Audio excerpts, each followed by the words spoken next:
Muito boa noite. Em Lusaka, o governo de Luanda e a UNITA chegaram ao consenso. O acordo de cessar-fogo para Angola deverá ser assinado já amanhã.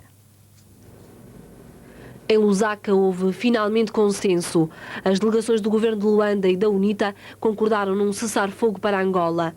O esboço de consenso começou esta tarde, mas só ao princípio da noite a UNITA teve luz verde de Jonas Savimbi para aceitar a desmilitarização dos homens do Galo Negro à medida que as tropas forem sendo acantonadas ou aquarteladas. As armas vão ficar com as Nações Unidas pelo menos durante 4 meses, tempo tido como suficiente para que haja o ingresso dos militares de Savimbi nas Forças Armadas angolanas. No sábado de manhã, o texto final do protocolo para o calar das armas vai começar a ser escrito. Terá de estar pronto amanhã mesmo, já que os delegados do governo querem entregá-lo o quanto antes ao presidente Eduardo dos Santos. Estarão assim concluídos os trabalhos militares de mais esta ronda negocial. No domingo é dia para fazer uma pausa nas conversas, que deverão recomeçar depois, na segunda-feira. Esta ronda estará concluída no dia 10 deste mês e depois, a partir dos primeiros dias de janeiro, as duas delegações, UNITA e Governo, vão voltar a sentar-se à mesma mesa para apreciar as formas como o cessar-fogo estará a ser implementado e discutir os postos de comando a atribuir no Exército aos homens de Savimbi. Tudo esperanças e planos que todos os negociadores esperam que estejam completamente concluídos lá para meados de janeiro. A marcar a conclusão, espera-se a tomada de posse em Luanda de todos os deputados eleitos pela UNITA nas eleições de toda a discórdia. E nesse mesmo dia, os próximos ministros do Galo Negro, que saírem desta reconciliação nacional, também vão comprometer-se com o povo angolano. Lá, no terreno, em Angola, estão todos à espera que estes planos não passem de mais um grande ato de esperança. Mais de uma centena de trabalhadores do Porto de Setúbal bloquearam hoje as instalações. Temiam que não lhes pagassem as indenizações devidas pela rescisão do contrato de trabalho. Mas já esta noite chegou a garantia de que há dinheiro e muitos acabaram por assinar a rescisão ali mesmo. Era meio-dia quando cerca de 150 trabalhadores bloquearam a entrada do Porto de Setúbal, ali se mantendo até cerca das 18 horas. Hoje era o dia marcado para a rescisão dos contratos de 134 trabalhadores, abrangidos pelo processo de reestruturação da Portgest, órgão de gestão da mão de obra portuária de Setúbal. Os sindicatos hoje, talvez por falta de garantias da parte deles, eles consideraram que não tinham garantias, resolveram precipitar os acontecimentos, marcando e levando a efeito uma greve que nós consideramos selvagem. Os trabalhadores consideraram necessária uma medida de protesto mais forte ao saber que não havia meios para processar o seu licenciamento. Os processamentos não podiam ser feitos porque havia uma empresa, essa empresa que é a ETT, que não tinha meios financeiros para pagar vencidos e vencidos aos seus trabalhadores escolares da empresa e algumas dívidas tinha aqui com a Portgest. Foi isso que nos levou a tomar a posição de bloquear o Porto, que só assim, tomando esta posição, é que conseguimos atingir os nossos objetivos. A disponibilização destes trabalhadores faz parte de um plano de reestruturação dos portos de Leixões, Lisboa e Setúbal. A tecnologia portuária avançou bastante durante nesta última década e a mão de obra tornou-se manifestamente sedentária. É a razão. A dúvida mantém-se no que respeita aos cerca de 30 trabalhadores administrativos, que com o plano de liquidação da Portgest desconhecem o seu futuro. Eles foram totalmente, foram postos à margem de parte pelas entidades empregadoras que aqui trabalham na Portgest. Apesar de tudo, a rescisão dos contratos de alguns trabalhadores começou a ser feita ainda esta noite.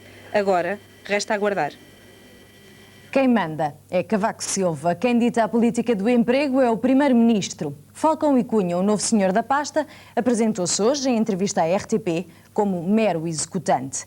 Não define prioridades e promete enfrentar tranquilo a contestação. Para já, faz contactos para formar equipa. Terá ao seu lado 2 secretários de Estado, mas quanto a nomes e apesar das especulações, o ministro garante que nada está definido. Bom, ainda não tenho equipa formada, estou neste momento a tomar algumas iniciativas no sentido de ter constituído a equipe em tempo útil. E já sabe quantos secretários de Estado é que vai ter? Olha, vou ter 2 secretários de Estado. Algum dos que está atualmente vai manter-se no cargo? Como lhe disse, eu estou neste momento a fazer diligências para formar a minha equipe e não lhe vou adiantar se vai ficar algum dos secretários de Estado, ou os 2, ou nenhum. Não tenho ainda decisões finais tomadas. Mas já fez convites e espera respostas, é isso? Fiz alguns contactos, como lhe disse. Em relação ao que vai encontrar no Ministério do Emprego, vive-se cada vez mais um clima de grande agitação social. Como é que espera encarar esse clima? Olha, com toda a tranquilidade de quem acredita que o futuro deste país vai ser um futuro de prosperidade e de desenvolvimento, e que o pior da crise económica que atravessamos já começou a passar. Qual vai ser a sua prioridade quando chegar ao Ministério? Eu disse já mais que uma vez aos seus colegas nestes últimos dias que as prioridades do Governo são fixadas pelo Primeiro-Ministro e pelo Conselho de Ministros. Naturalmente que eu colaborarei naturalmente na definição das prioridades, mas que competem, repito, ao Primeiro-Ministro e ao Conselho de Ministros, e procurarei depois executar aquilo que for decidido, executar o melhor que sei e o melhor que posso. Está preocupado com o buraco crescente da Segurança Social de 140 milhões de contos. Como é que pensa resolver esse problema? Os números são seus e a referência é sua, não são meus. Eu não tenho ainda um conhecimento suficiente, suficientemente profundo dos problemas da Segurança Social, mas naturalmente que os equacionarei logo que possa e logo que tome posse, e que procurarei encaminhá-los da melhor maneira possível. Guterres ataca Cavaco de novo hoje por causa da remodelação. O líder do PS diz que Cavaco Silva sacrificou ministros só para se manter no poder. Em tempos de campanha, medidas destas só causam instabilidade e vêm, diz Guterres, do homem que contra ela tanta vez fez tocar os sinos. Começou por tocar os sinos a rebate com a ameaça da instabilidade, dizendo que vinha aí a dissolução da Assembleia, que vinha aí o caos político. Mal se tinha calado com esta afirmação, é ele próprio a provocar a instabilidade e a fazer o que é inédito em qualquer país democrático, que é provocar uma remodelação em plena campanha eleitoral, dando o maior sintoma de instabilidade.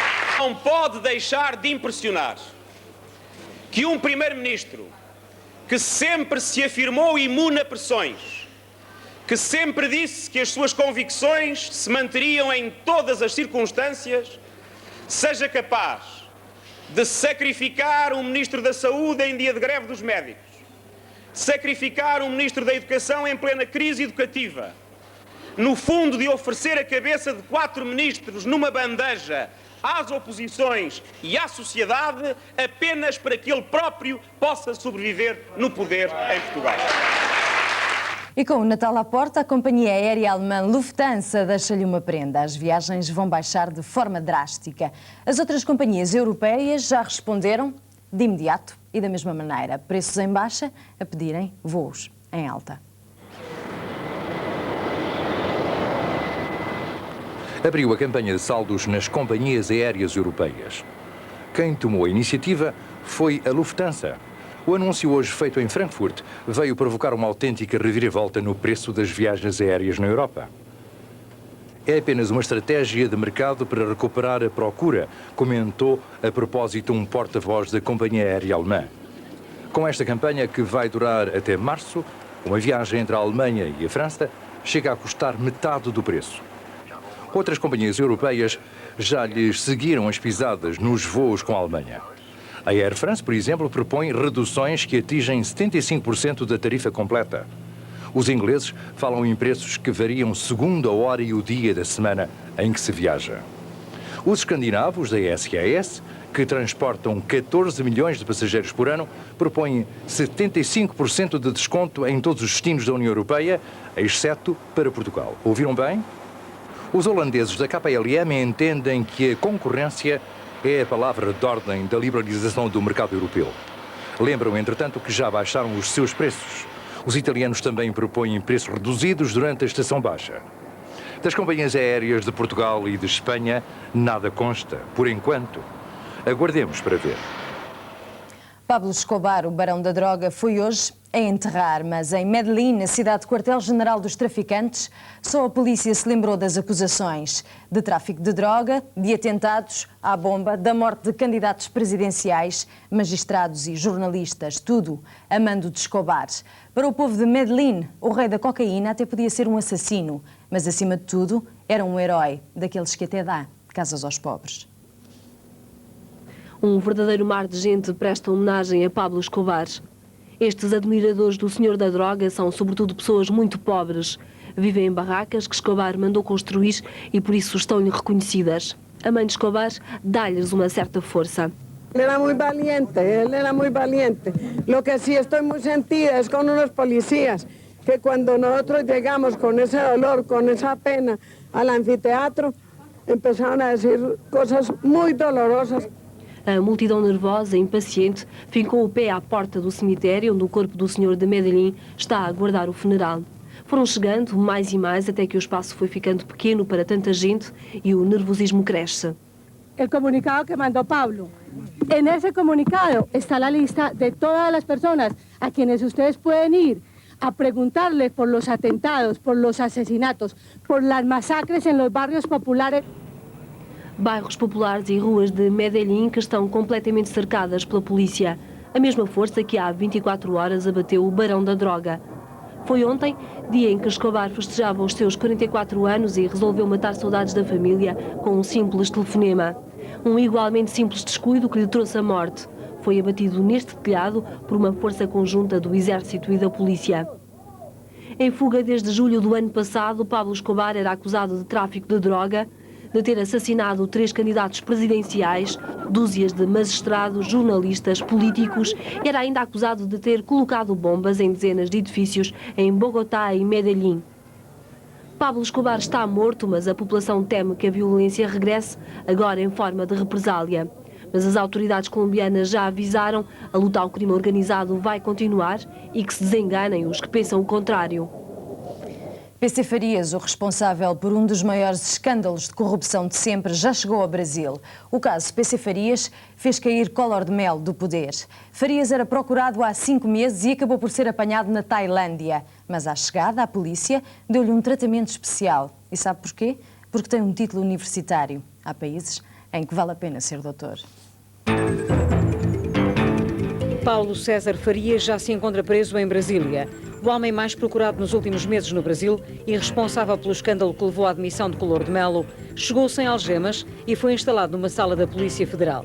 Tratamento especial porque tem um título universitário. Portugal pode vetar os acordos entre a União Europeia e a Suíça por causa das 30 mil toneladas de escórias de alumínio depositadas ilegalmente em Setúbal. A ministra portuguesa do Ambiente pediu hoje a intervenção do Conselho Europeu, salientando a importância dos cuidados a ter com os movimentos de resíduos. O Prémio Pessoa foi hoje atribuído a Fernando Gil, doutorado pela Sorbonne e professor de Filosofia na Universidade Nova de Lisboa. Fernando Gil foi galardoado pela sua importante obra filosófica desenvolvida em Portugal e no estrangeiro. O prémio, no valor de 7 mil contos, foi atribuído por um júri de 13 elementos, presidido por Francisco Pinto Balsemão. E seguimos agora para os jornais. Veja os títulos que daqui a poucas horas estão nas bancas. O Semanário Expresso garante que Dias Loureiro sai do governo no princípio do ano. E ainda a broncopneumonia de Soares, que atrasa a posse de novos ministros. No Semanário, remodelação da admissão no gabinete do Primeiro-Ministro. No Jornal de Notícias, destaque para o cessar-fogo em Angola. Também a paz em Angola vive horas decisivas no Diário de Notícias. No dia, UNITA terá salvo à última hora o acordo de desarmamento. No 1º de janeiro, matador clandestino rende 10 anos de prisão. Outro destaque para o Correio da Manhã, agitadores em manifestações de estudantes. A dança dos secretários de Estado é o destaque do Jornal Público. Foi notícia de grande destaque hoje na Grã-Bretanha. Hoje e sempre, porque estou a falar-lhe de uma das mulheres mais famosas do mundo. A esposa perfeita, a mãe ideal. Tem dinheiro, prestígio e beleza. E todos os dias atrás dela, um batalhão de jornalistas. É uma vedeta por excelência. E agora vem dizer que não quer aparecer mais nas primeiras páginas. Aos senhores da imprensa fez um pedido. Esqueçam que eu existo. Depois explicou porquê. Vamos aos motivos de Diana, a princesa de Gales. Sei lá, estou farta, é uma canseira estar sempre em público, constantemente com o sorriso ligado, toda a gente a falar nas minhas costas, como se já não gostasse bastante eu ter de beijar centenas de criancinhas por dia e apertar as mãos suadas dos pais e das mães delas. Não posso abrir um jornal sem ver logo a minha fotografia e a minha vida toda, a que eu vivo e a que eles inventam. Ao princípio tem graça, mas ao fim de 12 anos estou farta, saturada, como acho que já disse. Estou verdadeiramente pelos cabelos. E depois é porque eu gasto muito dinheiro em roupa para aqui, que viajo muito para ali, que a minha bulimia é inadmissível para acolá, que fiz um escândalo desgraçado e traí a confiança da rainha para acolhi. Bom, desculpem, mas descontrolei momentaneamente, mas compreendem, até ajuda ao que eu quero dizer, e que é o seguinte: a partir de agora vou evitar aparecer em público, e calculo que sabem porquê. É que, embora sempre tivesse gostado das atenções dos jornais, aware of how overwhelming that attention would become, nor the extent to which it would affect both my public duties and my personal life in a manner that's been hard to bear. A minha dúvida agora é se quero que a imprensa dê bastante destaque ao meu desejo de não aparecer mais na imprensa ou se as minhas aspirações ao meu próprio blackout informativo devem começar já. Os motivos de Diana, uma princesa farta da fama. No fim de 24 horas, que é amanhã, não dá notícias. Vamos de folga, mas o Jornal de Sábado vai contar-lhe tudo. Tenha um ótimo fim de semana.